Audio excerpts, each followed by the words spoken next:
मैं हूं मनीषा बोंद्रे और आप देख रहे हैं केसरी उजाला न्यूज। उमरेड विधानसभा प्रमुख राष्ट्रवादी कांग्रेस पार्टी जिला योजना समिति सदस्य बागेश्वर फेंडेर ने अतिवृष्टि पंचनामा प्रक्रिया में भ्रष्टाचार में अपना बयान दिया है। उन्होंने कहा कि वर्ष 2022-23 में भारी बारिश को लेकर हुए पंचनामे की कॉपी अभी तक नहीं दी गई। उमरेड क्षेत्र में अतिवृष्टि पंचनामा प्रक्रिया में भ्रष्टाचार हुआ है, उसकी उचित जांच होनी चाहिए। आइए जानते हैं उन्होंने आगे और क्या कहा। बागेश्वर फेंडर मी उमरेड विधानसभा प्रमुख राष्ट्रवादी काँग्रेस पार्टी आणि जिल्हा नियोजन समिती सदस्य आहे। तर माझा विषय असा आहे की आज सन्माननीय कलेक्टर जिल्हाधिकारी साहेबांना माझी भेट झाली। त्यांना मी विचारलं की तुम्ही जी चौकशी केली आणि चौकशीची प्रत मला अजूनही तुम्ही दिली नाही।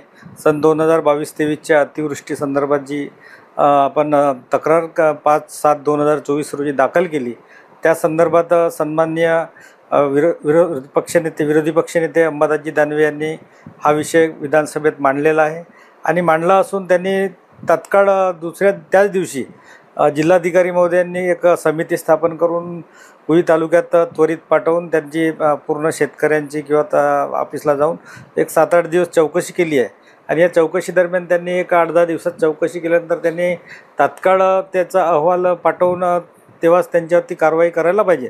पण त्यामध्ये त्यांनी जी कारवाई केली, काही तलाठी आहेत त्याच्यामध्ये आणि तहसीलदार यांना एक पत्र दिलं आहे, त्यांनी शिस्तभंगाची कारवाई केली आहे। त्यांचा अहवाल तर जिल्हाधिकारी महोदय वरिष्ठांकडे मुंबईला पाठवला आहे म्हणाले आणि ते पाठवून त्यांच्यावर पण कारवाई होईल।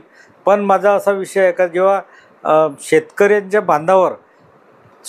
बांधावर पंचनामा करायला फक्त तलाठीच जातो आणि तलाठी गेल्यानंतर त्यामध्ये तलाठी आणि मंडळ अधिकारी यांची किती टक्के चौकशी तलाठी करतो, किती टक्के चौकशी त्या पंचनाम्याची मंडळ अधिकारी करतो, काही प्रमाणात तहसीलदार यांच्याकडे जबाबदारी असते, काही प्रमाणात नायब तहसीलदार पण ती चौकशी करतात।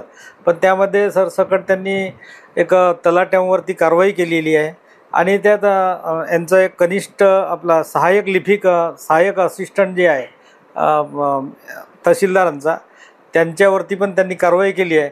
पण माझं मत असं आहे, सन्माननीय जिल्हाधिकारी महोदयांना मी बोललो, शेतकऱ्याच्या बांधावर पंचनामा करण्याकरिता तलाठी जातात, मंडळ अधिकारी जातात आणि हे गेल्यानंतर पंचनाम्याची यादी तयार करून ही संबंधित तहसीलदारांकडे सोपविली जाते आणि त्या यादीचा संपूर्ण इन्व्हेस्टिगेशन हा करण्याचा काम तहसीलदार, नायब तहसीलदार, मंडळ अधिकारी यांचा असते।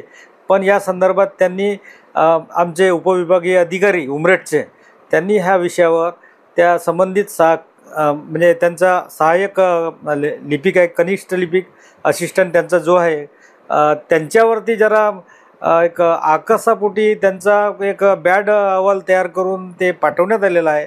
पण याची चौकशी योग्य पद्धतीने झाली पाहिजे।